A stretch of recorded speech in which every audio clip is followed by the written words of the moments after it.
कारण से गर्मी की भीषण उस मौसम में भी जगह जगह की पुरानी कुएं, बावड़ी, तालाब, नहर, नदी के उद्गम, नदी के किनारे सभी क्षेत्रों में काम करते हुए प्रारंभ में हमने छोटा अभियान लिया, उसके बाद और बड़ा अभियान, और अब इस बार तो 3 महीने का अभियान लिया, गुड़ी पड़वा से लेकर 30 जून तक का। यहाँ हमारी इंदौर में भी बड़े पैमाने पे बहुत अच्छा काम हुआ। इसलिए देश के अंदर भी जल संरक्षण को लेकर मध्य प्रदेश में 10,000 करोड़ से ज्यादा के लगभग 2.25 लाख कामों को पूरा करने का मौका भी हमारी मध्य प्रदेश की धरती पे हुआ है।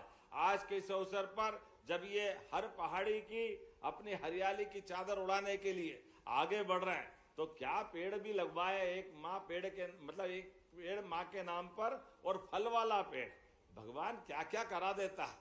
हमने अभी पेड़ लगाए और तुरंत फल देखा, कितना अच्छा लगता है। जोरदार ताली बजाए। बड़े बड़े पेड़ वास्तव में समय के साथ बड़े करने के लिए हर एक परिसर के आधार पर जिस प्रकार से वनस्पतियों का हमारा प्रेम है, जैसे मैंने कहा कि वो जीवन प्रदाता, ऐसे में समय के साथ छोटे छोटे पौधों को बड़ा होने का टाइम लगता है। ऐसे में 8-10 फीट के पौधे जो 2 साल से लेकर 5 साल तक नर्सरी में आते हैं, तो उनको सहजता के साथ जल्दी से बड़ा किया जा सकता है। और ये बात सही है कि बदलते दौर में, वैसे तो मालवा के बारे में कहा जाता था कि मालव धरती गहन गंभीर, पग पग रोटी डग डग नीर, नदियों का मायका है मध्य प्रदेश। और ये पूरे अंचल में नदियों का तो एक तरह से आशीर्वाद है। ये गंगा बेसिन की नदियां जो हमारे जानापाव की पहाड़ी से लगा करके इंदौर के पूरे अंचल में यहाँ से निकलने वाली छिपरा, गंभीर, चंबल, आगे जाकर के हम सब देखते हैं कि सने सने चंबल, चंबल यमुना में, यमुना गंगा में,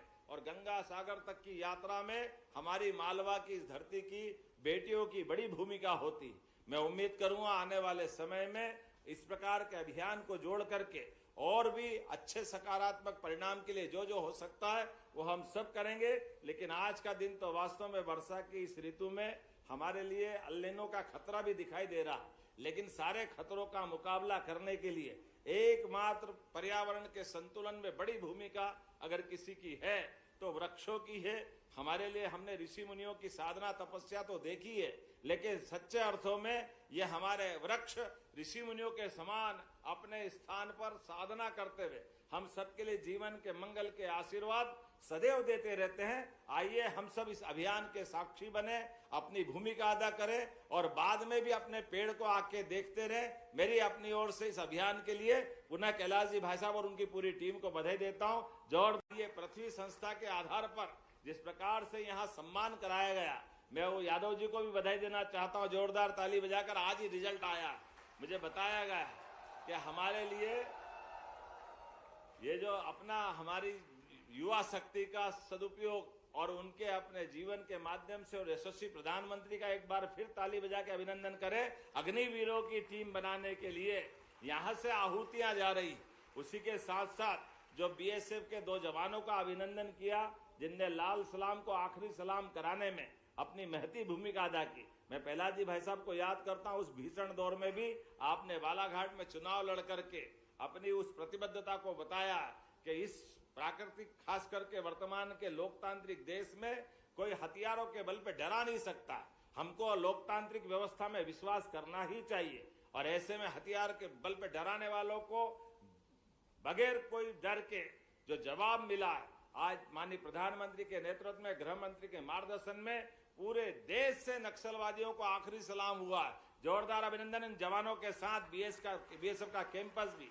और जैसा माननीय कैलाश जी भाई साहब ने कहा है कि 2-2 लाख रुपया उनको भी और आपकी संस्था पृथ्वी को भी 2 लाख रुपए देने की शासन की ओर से ये हमने घोषणा की है। इसके अलावा भी और जैसा आप जो चाहेंगे, अपने बीच यहाँ के पार्षदों ने भी बड़ा उल्लेखनीय काम किया है और कई मित्रों के साथ कई प्रकार के कार्यक्रम को आकाशवाणी के पंचरंगी प्रोग्राम के साथ आनंद से बनाया। मेरी अपनी ओर से पुनः आप सबका वंदन, अभिनंदन। मेरे साथ प्रेम से बोलेंगे भारत माता की, भारत माता की, भारत माता की। बहुत बहुत धन्यवाद आदरणीय। और आप सभी से निवेदन, अंतिम सोपान पर राष्ट्रगान